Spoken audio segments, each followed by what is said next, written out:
গঙ্গার ঘাটে কুসুমকে বাঁচাতে গিয়ে এবার আয়ুষও নিখোঁজ হয়ে পড়লো। হ্যাঁ বন্ধুরা, ভিডিওতে লাইক দিয়ে দেখতে থাকুন। সরাসরি যখন কিনা এই গোটা জিনিসটা সম্প্রচার করতে থাকে প্রেসের লোকেরা, ঠিক সেই মুহূর্তে ইন্দ্রাণী গাঙ্গুলি যখন বলতে থাকে যে আয়ুষ তুমি এরকম পাগলামো কেন করলে, এ বাবা তুমি কেন জলে ঝাঁপ দিলে, কুসুম যে পাগলামোটা করেছে ঠিক একইভাবে তুমিও পাগলামো করে কুসুমকে বাঁচানোর জন্য তুমি নিজের জীবনে ঝুঁকি নিয়ে এবার যদি তোমার কোনো কিছু হয়েছে তাহলে পেছন দিক থেকে তোমার পরিবারটা তো ভেসে যাবে।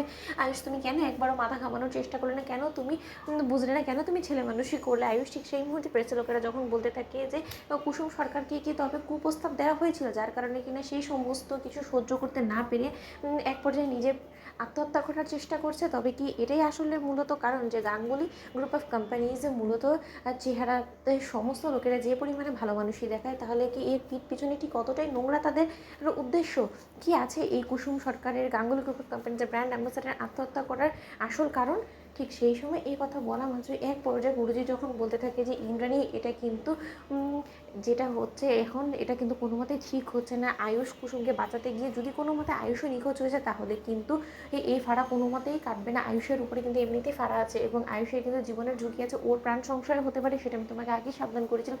এই সমস্ত কিছু জানার সত্ত্বেও তোমার ছেলে এত বড় একটা জীবনের ঝুঁকি নিয়েছে, এবার যদি আয়ুষও কোনো মতে ফিরে না আসে, ঠিক সেই সময় এই কথা বলা মাত্রই সেখানে ডুবুরিরা যখন কিনা আয়ুষকে খোঁজ করার জন্য সেই গঙ্গার ঘাটে নামে, ঠিক সেই মুহূর্তে ডুবুরিরা তন্ন তন্ন করে খোঁজা সত্ত্বেও কোথাও আয়ুষকে না পাওয়ার ফলে এক পর্যায়ে তারা যখন কিনা বলতে থাকে যে আয়ুষ্মান গাঙ্গুলি তো নিখোঁজ হয়ে পড়েছে এবং কুসুম সরকারের লাশ কোথাও খুঁজে পাওয়া যাচ্ছে না এবং দুজনে কোনো রকম কোনো দেখাই মিলছে না। এবার গেল তো গেল কোথাও ওনারা অন্যদিকে। এই কথা বলা মাত্রই এই আয়ুষ যখন কিনা মনে মনে বলতে থাকে যে এবারে যখন কিনা আমরা এক হতেই পারলাম না কুসুম, তাহলে না হয় পরপারই আমরা এক হব।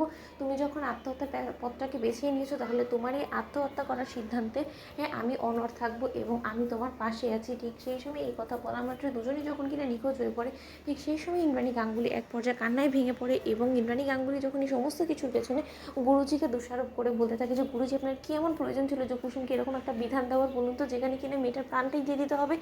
মেয়েটা তো আজকে যেতে যেত সমস্ত লোকেদের সামনে এটা প্রমাণ করে দিয়ে গেল যে ও আমাদের জন্য যে মুখে সবসময় বলতো যে প্রাণটাও দিতে পারে, ও শুধুমাত্র মুখে নয় বরঞ্চ কার্যক্ষেত্রে করে দেখিয়েছে। কিন্তু এই সমস্ত কিছুর জেরে কী হলো গুরুজি? আমার ছেলেটাও তো প্রাণ হারালো এবং আমার ছেলেটাকে তো আমি কোনোদিনও ফিরে পাবো না, বলুন তো। ঠিক সেই সময় গুরুজি যখন বলতে থাকে যে ইন্দ্রাণী, আমি কিন্তু তোমার ছেলের মঙ্গল যে এই কথাটা বলেছিলাম, কিন্তু সেটাকে কেন্দ্র করে যে এত কিছু ঘটে যাবে সেটা তো আমি কোনোদিনও কল্পনা করিনি। ঠিক সেই সময় ইন্দ্রাণী গাঙ্গুলি বলতে থাকে যে গুরুজি এখন কল্পনা করে কী লাভ হবে, বলুন তো। আমার যে সন্তানটাকে বাঁচানোর জন্য এই বিধান দেওয়া হয়েছিল, আজ সেই সন্তানটাই তো আমার বেঁচে নেই, সেই আয়ুষই তো এখন নিখোঁজ হয়ে পড়েছে। কোথাও তন্ন তন্ন করে খোঁজা সত্ত্বেও ডুবুরিরা আমার আয়ুষকে আমার কাছে ফিরিয়ে দিতে পারছে না।